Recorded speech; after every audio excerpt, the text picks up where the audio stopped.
আসসালামু আলাইকুম। আশা করছি আল্লাহর রহমতে সবাই ভালো আছেন, সুস্থ আছেন। আমরাও আলহামদুলিল্লাহ ভালো আছি। সবাইকে আবারও নতুন একটি ভিডিও দেখার জন্য ওয়েলকাম জানাচ্ছি। আশা করছি ভিডিওটি আপনাদের ভালো লাগবে। আজকের ভিডিওটিও আমি একদম সকাল থেকে শুরু করে দিয়েছি, আর এটি ছিল গত 5 তারিখের ভিডিও। আর আজকের এই দিনে আমার মেয়ের 2 বছর পূর্ণ হলো। তো আমার মেয়ের জন্মদিনে সারাদিন কি করলাম সেটা একটু আজকে আপনাদের সাথে শেয়ার করব। তো ভিডিওটি শেষ পর্যন্ত দেখতে থাকবেন, আশা করছি ভিডিওটি আপনাদের ভালো লাগবে। আম্মু, হ্যাপি বার্থডে। আম্মু বলো, একটু হাসি দাও দেখি। আম্মু, ওই কি রান্না করছো? হ্যাঁ, কি রান্না করছো দেখি?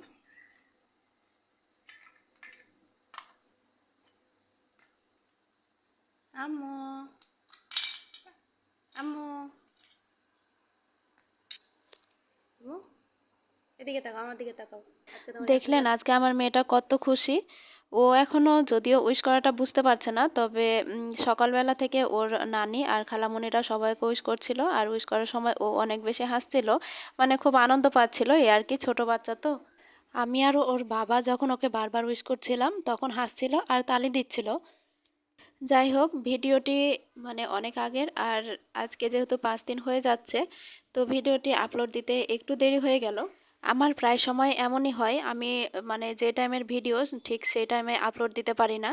আসলে একজন কন্টেন্ট ক্রিয়েটরের পাশাপাশি আমার কিন্তু সবচেয়ে বড় পরিচয় হলো আমি কিন্তু একজন মা। আর একজন মা যে কত কষ্ট করে একটা বাচ্চা বড় করে, বাচ্চা সামলায়, সেটা শুধুমাত্র একজন মাই জানে। বাবা কিংবা মা হওয়ার অধ্যায়টা খুব সহজ না হলেও এটা কিন্তু ভয়ঙ্করভাবে সুন্দর একটা অধ্যায়। আর একজন মা মানে ভীষণ সাহসী। একজন মা মানে লড়াই করার ক্ষমতার অধিকারী, কারণ সন্তান গর্ভে রেখে 9 মাস কষ্ট করে যখন সেই সন্তান জন্ম দেয়, তখন কিন্তু শুধুমাত্র একজন মাই পারে সব দুঃখ কষ্ট সব ব্যথা ভুলে যেতে। আর সন্তান জন্ম দেওয়ার পরে অতীতের সব কষ্ট ভুলে গেলেও সন্তান জন্মের পরে আবার কিন্তু নতুনভাবে কষ্ট করতে শুরু করে।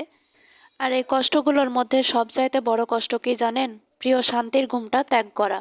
এই সন্তানটা ছোট থেকে বড় করতে বা এ পর্যন্ত নিয়ে আসতে এমন কত রাত গিয়েছে যে না ঘুমিয়ে সারা রাত কাটিয়ে দিয়েছি। আর যেই রাতগুলোতে বাচ্চা ঘুমিয়েছে, দেখা গিয়েছে যে ক্লান্ত শরীর নিয়ে সেই রাতগুলোতে আমি আর নিজে না খেয়ে ঘুমিয়ে পড়েছি। তো এভাবেই করে আসলে দিন রাতগুলো কেটে যায়। আর বাচ্চার বাবারা যদি চাকরি করে সারাদিন, তাহলে তো সারাদিন একাই মায়েদের নিয়ে থাকতে হয়। তো সারাদিন আসলে খুবই কষ্ট হয় নিয়ে থাকতে, সেটা হয়তো বাবারা, অনেক বাবাই বুঝে আবার অনেক বাবাই বুঝে না। তবে উচিত যে সব বাবাকেই মায়েদের কষ্টগুলো বোঝা। এমনও অনেক দিন গিয়েছে যখন বাচ্চা বেশি বিরক্ত করেছে। তো সেই সময়গুলোতে, সেই দিনগুলোতে শুধুমাত্র ভর্তা ভাত খেয়ে দিন কাটাতে হয়েছে। পরে যখন বাচ্চার বাবা অফিস থেকে এসেছে তখন তরকারি রান্না করে ভাত মানে খেতে পাওয়া গিয়েছে। আর এমন অনেক সময় হয়েছে যে মানে বাচ্চা যখন বেশি বিরক্ত করে তখন দেখা গেছে যে নিজেও মানে বিরক্ত হয়ে বাচ্চাকে অনেক বেশি বকাঝকা করেছি, আবার বাচ্চার কান্না দেখে নিজের চোখ দিয়েও কান্না চলে এসেছে।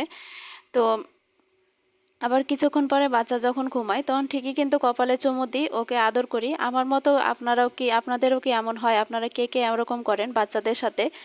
আবার একটু পর যখন বাচ্চার হাসি দেখি তখন অটোমেটিক কিন্তু নিজের মনেও অনেক বেশি শান্তি লাগে, নিজের মুখ দিয়ে অটোমেটিক হাসি চলে আসে। তো যাই হোক, এই সুখ দুঃখ মিলিয়ে, এই কষ্টের জীবন এই শান্তির জীবন মিলিয়েই হচ্ছে আমাদের মা মেয়ের জীবন। আর চলে গেল এই 2টা বছর।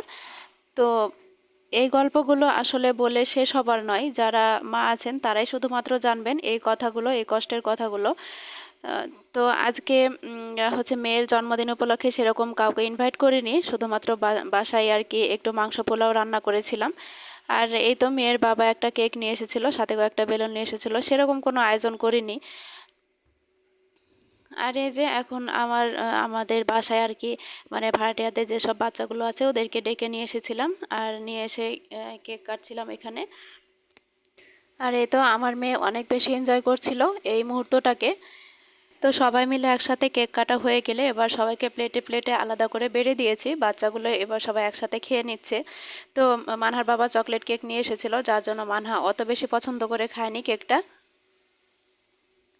তো আজকের ভিডিওটি এ পর্যন্তই।